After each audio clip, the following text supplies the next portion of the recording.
একসঙ্গে বিশ্ব তারকার নেতাদের এমন সমাবেশ সাম্প্রতিককালে দেখেনি হোয়াইট হাউস। যুদ্ধবিরতি নিয়ে মার্কিন প্রেসিডেন্ট ডোনাল্ড ট্রাম্পের সঙ্গে ইউক্রেনের প্রেসিডেন্ট ভলোদিমির জেলনস্কির বৈঠকে দেখা মিলল ইউরোপের নেতাদের। তবে যুদ্ধবিরতির চাবিকাঠি যার হাতে, সেই রুশ প্রেসিডেন্ট ভ্লাদিমির পুতিন ছিলেন না সে বৈঠকে। গত 15 আগস্ট আলাস্কায় ট্রাম্পের সঙ্গে বৈঠক করে নিজের শর্তের কথা জানিয়ে মস্কো ফিরে গিয়েছেন পুতিন। জেলনস্কির সাথে সেই বৈঠকে ছিলেন ফ্রান্সের প্রেসিডেন্ট ইমানুয়েল ম্যাক্রো, ফিনল্যান্ডের প্রেসিডেন্ট আলেকজান্ডার স্টাব, ইতালির প্রধানমন্ত্রী জর্জিয়া মেলোনি, ব্রিটেনের প্রধানমন্ত্রী Keir Starmer, German chancellor Friedrich Merz এবং ছিলেন ইউরোপীয় কমিশনের সভাপতি উর্সুলা ভন ডের লেইন এবং ন্যাটোর মহাসচিব মার্ক রুট। জেলনস্কির সঙ্গে বৈঠকের পর নিজের সামাজিক যোগাযোগ মাধ্যম ট্রুথ সোশ্যালে ট্রাম্প লিখেছেন, বৈঠক শেষে তিনি রুশ প্রেসিডেন্ট ভ্লাদিমির পুতিনের সঙ্গে কথা বলেছেন। পাশাপাশি জেলনস্কি এবং পুতিনের মধ্যে একটি বৈঠকের প্রস্তাবও দিয়েছেন। সেই বৈঠকের তোড়জোড় শুরু হয়েছে বলেও জানান ট্রাম্প। এরপর একটি ত্রিপাক্ষিক বৈঠকের কথাও জানান ট্রাম্প, যেখানে দুই রাষ্ট্রপ্রধানের সাথে থাকবেন তিনিও।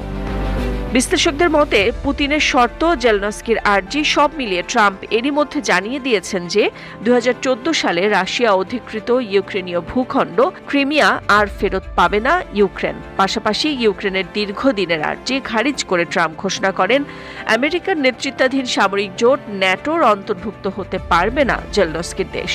এর মধ্য দিয়ে ট্রাম্প জেলনস্কিকে এক ধরনের বার্তা দিয়েছেন বলে মনে করেন তারা। এদিকে ফক্স নিউজকে দেয়া সাক্ষাৎকারে ট্রাম্প পুতিনকে নিয়ে সংশয় প্রকাশ করেন। বলেন, যুদ্ধ করতে করতে ক্লান্ত রুশ প্রেসিডেন্ট ভ্লাদিমির পুতিন। মার্কিন প্রেসিডেন্ট দাবি করেন, কিন্তু তারপরেও পুতিন কোনো চুক্তি করতে রাজি নন। তিনি এও মনে করেন, ইউক্রেন যুদ্ধ শেষ করার বিষয়ে ইতিবাচক পদক্ষেপ নেবেন পুতিন। ট্রাম্প এও জানিয়েছেন, যুদ্ধ পরবর্তী ইউক্রেনের নিরাপত্তা নিশ্চিত করার জন্য সে দেশে সেনা পাঠাবে না আমেরিকা। ফ্রান্স, জার্মানি, ব্রিটেন সহ অন্যরা ইউক্রেনে সেনা পাঠাতে চাইলে তাতে কোনো সমস্যা দেখছেন না বলেও মন্তব্য করেন।